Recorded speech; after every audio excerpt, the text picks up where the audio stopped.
America में एक दिन बाद लगेगा इंतखाबी दंगल। मुल्क भर में पोलिंग के इंतजामात मुकम्मल। सदर ट्रंप और डेमोक्रेट उम्मीदवार बाइडन की अहम रियासतों में भरपूर मुहिम। 3 नवंबर के इलेक्शन में कांटे के मुकाबले का इम्कान। अब तक 9.25 करोड़ अमरीकी अर्ली वोटिंग में हिस्सा ले चुके हैं।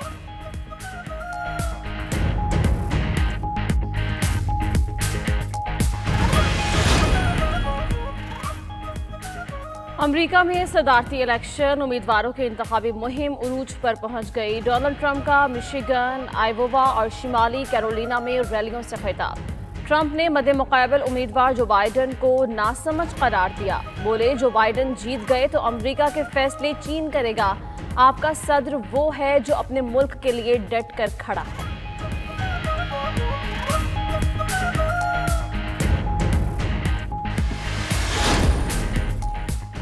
अमरीकी सदारती इलेक्शन। डेमोक्रेट उम्मीदवार जो बाइडन पेंसिल्वेनिया पहुंच गए। फिलाडेल्फिया में अपने हामियों से खिताब में कहा, ट्रंप ने नफरत को हवा दी, उसे घर जाना होगा। हम ट्वीट्स, इश्तियाल अंगेजी, नाकामी और गैर जिम्मेदारी से तंग आ चुके हैं। वोटिंग में ऐसे हिस्सा लें जैसे पहले कभी नहीं लिया।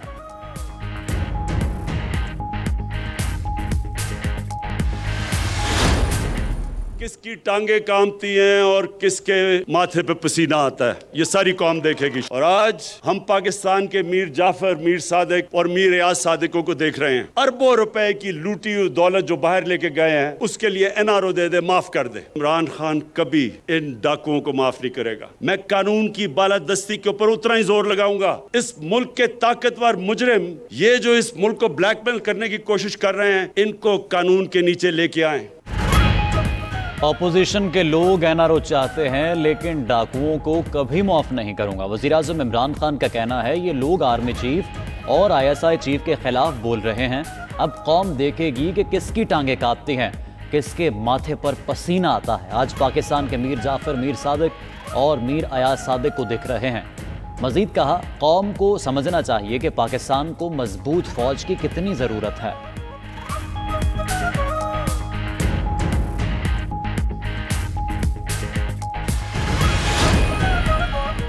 गिलगित बल्तिस्तान को सूबा बनाने का फैसला। वज़ीर आज़म ने खुशखबरी सुना दी। इमरान खान ने गिलगित में यादगार शोहदा पर हाजिरी दी, फातिहा खानी की। गिलगित बल्तिस्तान के यौम आज़ादी की परेड का मुआयना भी किया। वज़ीर आज़म का दी आमिर भाषा डैम साइट का भी दौरा। डैम पर काम की रफ्तार और मयार पर इजहार इत्मीनान। वज़ीर आज़म जुम्मे को सवात का दौरा करेंगे।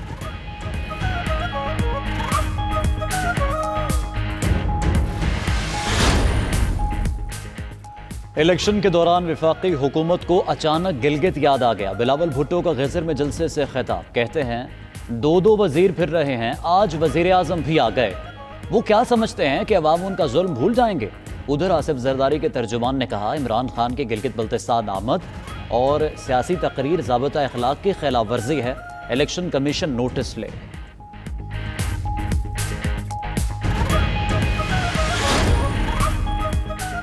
17,000 अरब का नया कर्जा चोरों की जेबों में जा रहा है। यहाँ आसमान से कोई नहीं उतरा, सबको जवाब देना पड़ेगा। मरीम नवाज का शेर जवान तहरीक की इफ्तिताही तकरीब से खिताब।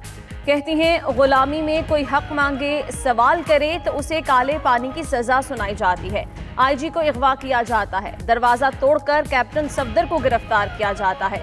वोट को इज्जत मिलती है तो अमन, खुशहाली और तरक्की आती है। भुट्टो और बेनज़ीर के मज़ारात सील। उम्मे रुबाब का मज़ार के बाहर एहतजाज। कहा, पूरी पीपल्स पार्टी 21 साला लड़की से खौफजदा है। 2 MPA मुल्जिमों के सहूलतकार हैं। मुल्जिम मुर्तज़ा चांदियो और जुल्फ़िकार चांदियो बलूचिस्तान फरार हो चुके हैं।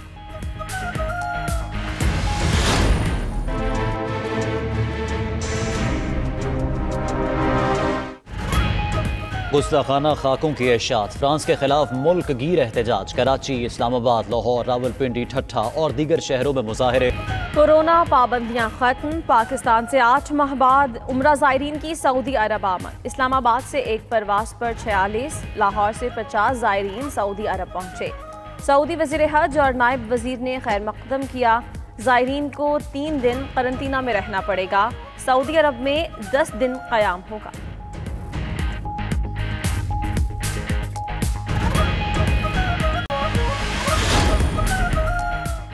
नरेंद्र मोदी इतना बदबूदार परिंदे का भी नफरत का इजहार। तोते ने मोदी के सूंघा फिर करीब जाने से इनकार किया। तोते को हाथ पर बिठाने की तमाम कोशिशें रायगां गईं। तोते के हाथों बेइज्जती की वीडियो सोशल मीडिया पर वायरल।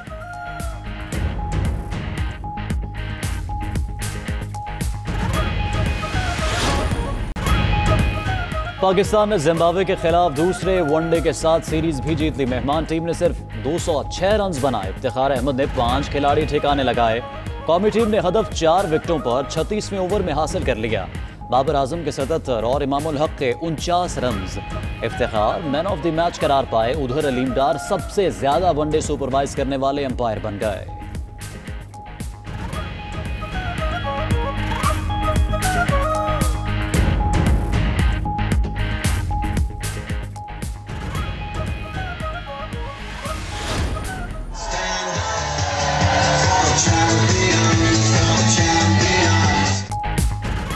पाकिस्तान आर्मी ने नेशनल ताइक्वांडो चैंपियनशिप जीत ली। आर्मी मजमूई तौर पर 29 मेडल्स के साथ सरफहरिस्त रही। 17 गोल्ड, 10 सिल्वर और 2 ब्रॉन्ज मेडल शामिल हैं। पाकिस्तान वापडा 7 गोल्ड, 10 सिल्वर और 12 ब्रॉन्ज मेडल्स के साथ दूसरे। पाक फजाइया 5 गोल्ड, 5 सिल्वर और 15 ब्रॉन्ज मेडल्स जीतकर तीसरे नंबर पर रही।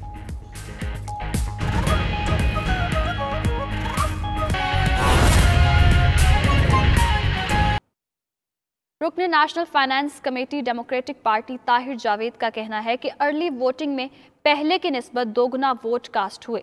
ट्रंप इस बार सदर बनते नजर नहीं आ रहे। ट्रंप दौर में चीन और रूस के साथ ताल्लुकात नाखुशगवार रहे। तालिबान से अमन मुज़ाकरात भी कामयाब ना हो सके। उन्होंने मजीद क्या कहा, आप भी देखिए।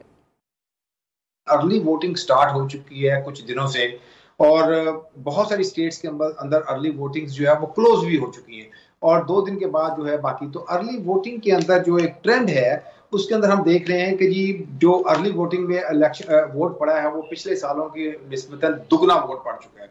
तो हमेशा जब और ये भी नजर आ रहा है कि डेमोक्रेट ज्यादा वोट डाले हैं और जब भी ज्यादा वोट पड़ते हैं तो डेमोक्रेट वो इलेक्शन जीतते हैं। ट्रंप की जो है वो मेरा नहीं ख्याल का आप उसको कुछ भी प्रेडिक्ट कर सकते हैं कि अगर क्योंकि फर्स्ट ट्रंप को प्रेडिक्ट करना आसान था, कोई नहीं कर सका। सेकंड ट्रंप को तो आप किसी प्रेसिडेंट की किसी की भी प्रेडिक्ट करना मुश्किल होता है और डोनाल्ड ट्रंप की सेकंड प्रेडिक्शन तो कोई नहीं कर सकता। हमारे अपने एलाइज जितने भी थे उनके साथ relationship on the lowest level पे जा चुका है। चाइना के साथ ऑलमोस्ट डिस्टर्ब हो चुका है और बहुत सारे और कंट्रीज के साथ भी। इंडिया और इसराइल 2 कंट्रीज हैं जिसके अंदर हम समझते हैं कि शायद अमेरिका का रिलेशनशिप में कोई फर्क नहीं पड़ा और तीसरा उसके अंदर शायद आप कह सकते हैं कि बैकडोर जो है वो रशिया के साथ ट्रंप की जाती हैसियत के अंदर। उसके अलावा जो 200 के करीब हैं किसी के साथ भी रिलेशनशिप इस वक्त हम नहीं कह सकते कि बेहतर है।